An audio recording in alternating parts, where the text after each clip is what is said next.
Hello everyone. This is your book. We are going to discuss about chapter 7 from history. So, let's start. Here in this chapter New Religions and Ideas, we will discuss about the Upanishads, Buddhism, Jainism, similarities and differences between Buddhism and Jainism. मतलब उपनिषद्स के बारे में हम देखेंगे। उपनिषद क्या होता है, Buddhism यानी बौद्ध धर्म क्या था, जैन धर्म क्या था और उनमें सिमिलैरिटीज़ और डिफरेंसेस क्या क्या थे। Okay, so let's start. The dawn of the 6th century was a period of religious revolution in various parts of the world. It had a deep impact on Indian life and culture too. 6th century की शुरुआत में वो period था revolution का, मतलब जब religion का revolution आता है, धर्मों का रिवॉल्यूशन आता है पूरे वर्ल्ड में, और उसका इम्पैक्ट इंडियन कल्चर पे भी पड़ा. Many new religions developed in India, और बहुत से नए रिलीजन इंडिया में डेवलप हुए. These religions influence the religious beliefs and practices of Hindus. और ये जो नए रिलीजन डेवलप हुए, ये प्रभावित किए जो हिंदू के बिलीफ थे, उनका विश्वास था, उनका धर्म था, उसको. By the 6th century BCE, rigidities of the caste system resulted in social division based on discriminatory practices and conflicts among different groups of people. हमने ये देखा था ना कि किस तरीके से कन्फ्लिक्ट होता है, जो कास्ट सिस्टम आता है जिसके कारण सोशल डिवीज़न में कन्फ्लिक्ट होता है. जो कास्ट सिस्टम था 4 टाइप्स का था. फर्स्ट में आते थे ब्राह्मण, then Kshatriya, then Vysya and then शूद्र. तो इनमें आपस में ही कन्फ्लिक्ट होने लगा. हमने ये देखा था. Brahmans claimed the most powerful status and enjoyed special privilege.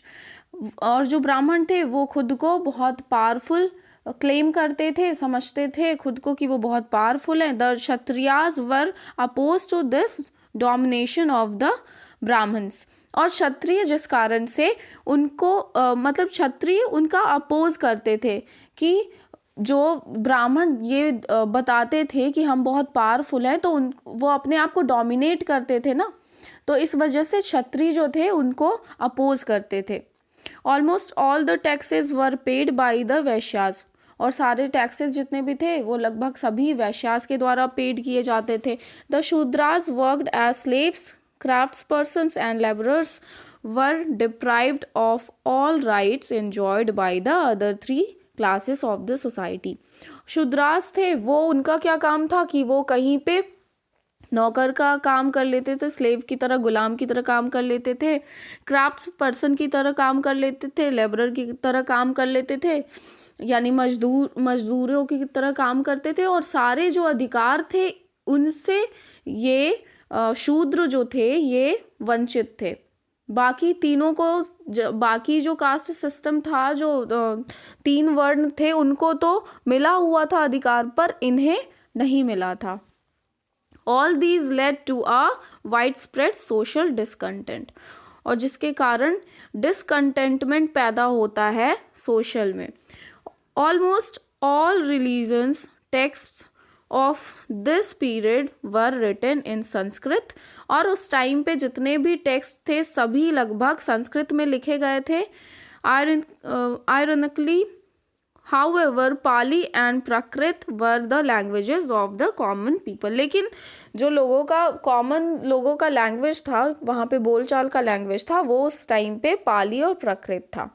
The Brahmins exploited people's ignorance to their personal gains and misused power to amass wealth and became more and more powerful. और ब्राह्मण जो थे वो एक्सप्लॉइट करते थे लोगों को अपने पर्सनल फ़ायदे के लिए, उनका अपने पावर का मिसयूज़ करते थे और ज़्यादा मतलब और पावरफुल वो बनते गए. Then rapid urbanization was another remarkable feature of the वैदिक एज। हमने ये भी देखा था कि किस तरीके से वैदिक एज में अर्बनाइजेशन होता है। A vast majority of people disliked the new materialistic city life characterised by these changes. और अधिकतर जो मेजॉरिटी थी वो अधिकतर डिसलाइक करते थे इस जो अर्बनाइजेशन हो रहा था उसे।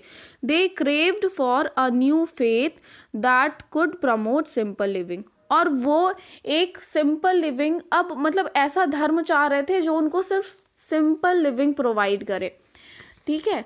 All the circumstances led to the emergence of mainly new and unorthodox religious sects.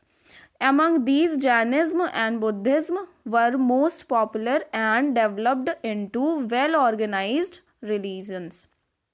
अब क्या होता है, ये सारे जो सर्कमस्टांसेस हो रहे होते हैं इसके कारण से एक नए धर्म का कई नए धर्म निकल के आते हैं जो कि अपरंपरागत होते हैं, अनऑर्थोडॉक्स होते हैं।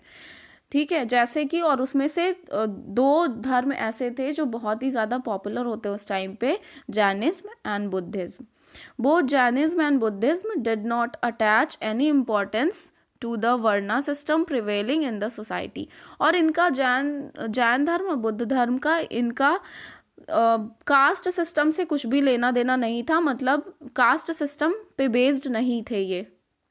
They also did not support the Vedic ritualistic practices. वैदिक रिचुअलिस्टिक जो वैदिक पीरियड में जैसा रिचुअल प्रैक्टिस था, यानी पूजा पाठ करने का जो तरीका था, उस पर ये बिलीव नहीं करते थे। और ना ही एनिमल सेक्रीफाइस पे बिलीव करते थे, यानी बलि पे भी विश्वास नहीं करते थे। ओके